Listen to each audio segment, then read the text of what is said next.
hear him. But two quick points before I answer your questions. The first one is about sitting here and talking about peace. Washbir, I'm very clear on this.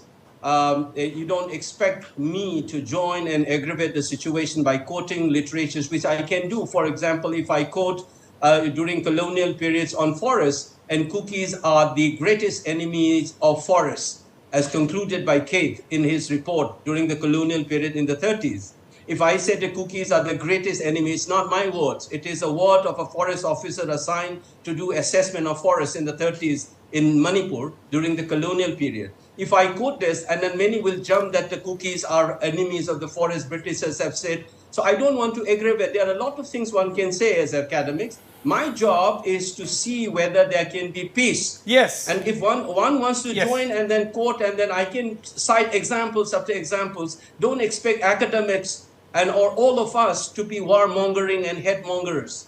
And I don't want to be part of that game. First of all, please be clear on this. Second, very quick point is on the reservation. And you must know that the reservation of the scheduled tribe is a constitutional norm, which is applicable across India. In Parliament, you have 47 out of 545 seats, which is roughly 8.6% of the total seats in the Lok Sabha, which is in proportionate to the population of ST in the country. Similarly, the 19th seat reserved for the ST community in Manipur is according to 1961 census, which is roughly around 31.6. And then there is another scheduled caste seat. So 20 seats are reserved and 40 are open. Here, remember that in Churangchampur or in More or in Tengnopal, there are Meitei settlements. They are deprived to fight election because those seats are reserved for scheduled tribe. They only have the right to vote. I think please keep in mind this. This is a larger debate about this reservation on the electoral representative politics. And second point also, please remember that when you talk about cleansing of things, and we should not tell lies through the teeth, there are still Kuki household and colonies intact with Kuki settlements right in Imphal. I don't want to name and then people to attack that areas which is protected right in the heart of the city. Don't please argue that Kukis are no longer in the valley. But you might say that the Meiteis are no longer in Churangchampur and safely they are cleans from that area, and then you are demanding a separate state and so on, separate administration. That said, I said leave these politics for a while.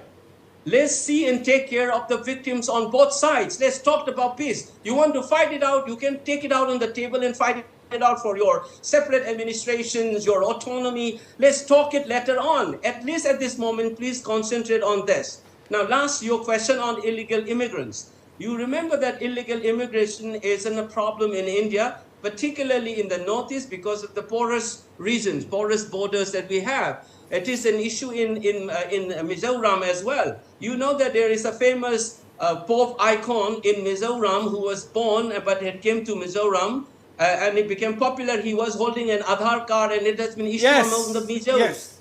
And so why do we have separate standards? We should be having institutional mechanisms to deal with illegal immigrants. Do not communalize this. Let's address this issue both from the international decorums as an humanitarian project. I'm running. I have very little time.